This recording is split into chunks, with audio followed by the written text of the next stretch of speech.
En fait, nos rencontres avec les narrateurs doivent être comme des conversations. C'est souvent d'ailleurs ce que je recommande de dire quand on est interrogé préalablement à notre intervention, que les gens nous disent mais comment ça se passera les entretiens, c'est de leur dire ça se passera comme une conversation.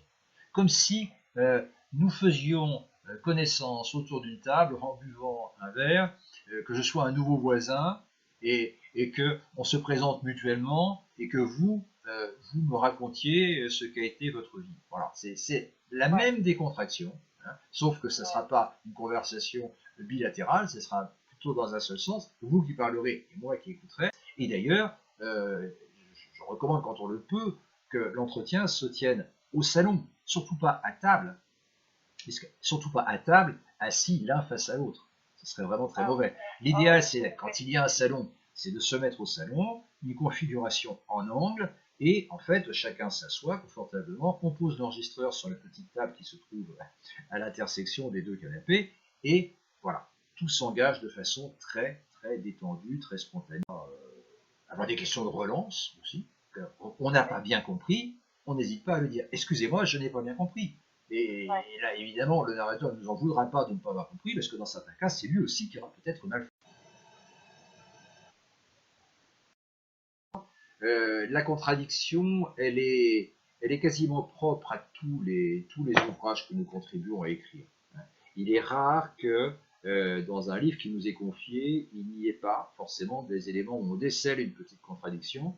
Et il est à ce moment-là de notre savoir-faire de la relever, cette contradiction, non pas pour reprendre le narrateur, mais pour l'aider à en faire un outil de sa sincérité. C'est-à-dire que s'il reconnaît qu'il peut être contradictoire, ça va contribuer à ce que les lecteurs futurs, c'est-à-dire la famille, les amis, se rendent compte que cette personne est extrêmement sincère et honnête dans la façon dont elle se présente, ce qui peut laisser supposer que l'ensemble de son ouvrage est honnête et sincère. Donc c'est un point extrêmement positif pour faire en sorte de déclencher, d'entretenir l'intérêt des futurs lecteurs. Notre travail, il est là, de les inciter justement à faire en sorte que les personnages qu'ils vont présenter soient davantage incarnés. Il faut qu'il y ait de l'incarnation. Il faut que le livre qu'on produit ne soit pas là simplement pour raconter, mais pour en quelque sorte montrer.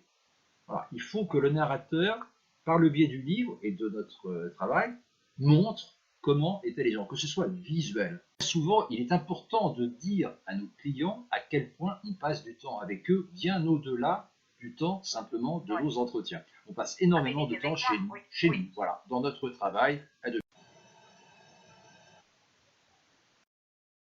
Le fait que ce travail de restructuration, je recommande de le faire dès l'amont, lorsque l'on commence à retranscrire pour le narrateur. Et un autre avantage que je vois à cela, c'est que ce faisant, on fait cet exercice avec encore sur les oreilles le casque, donc la parole de notre narrateur, de notre client. C'est comme s'il était encore avec nous, il est presque par-dessus notre épaule, en train de nous dire oui, là, vous êtes bien dans le fil de ce que je vous ai exprimé, ou non, là, vraiment, écoutez le son de ma voix, écoutez ce son, et ce n'est pas exactement ce que vous venez d'écrire. Donc, reprenez-le. On écrit vraiment, à ce stade, on écrit en quelque sorte sous le contrôle du narrateur, comme s'il était encore à notre côté.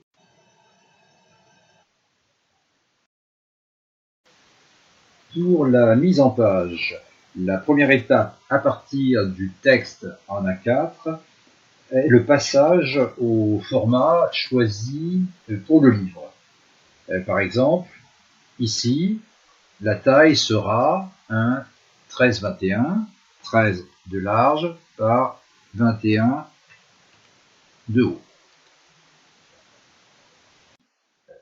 Concrètement, 3 fichiers PDF, le texte avec son cahier photo, la première de couverture et la quatrième de couverture.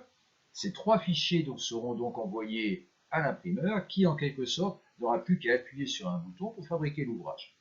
Sa prestation sera donc beaucoup plus légère puisque nous-mêmes aurons, dans le cadre de notre prestation, fait cette mise en page.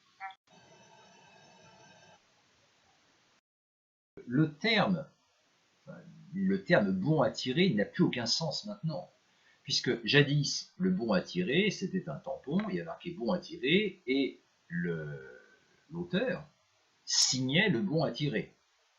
Maintenant, c'est fini tout ça. Concrètement, c'est en quelque sorte nous, par une délégation de pouvoir implicite, qui, lorsque nous envoyons les fichiers définitifs à l'imprimeur, ça vaut bon à tirer. Une auto-édition qui concrètement se formalise avec un ouvrage qui est imprimé comme les autres, c'est-à-dire une qualité d'impression tout à fait analogue à celle d'un livre édité et acheté en librairie, mais simplement cet ouvrage, avec la mention du numéro ISBN, du prix et du code barre bien sûr qui va avec, cet ouvrage il ne sera pas dans les bacs des libraires, mais en revanche il pourra être présenté par les auteurs, nos clients, il pourrait être présenté donc à leurs proches ou aux membres élargis d'une association, et auquel cas ça pourrait être une diffusion à 100, 200, 300, 500 exemplaires éventuellement. Et ce sera l'occasion aussi d'une petite cérémonie de présentation avec dédicaces et autres satisfactions de l'auteur. Voilà.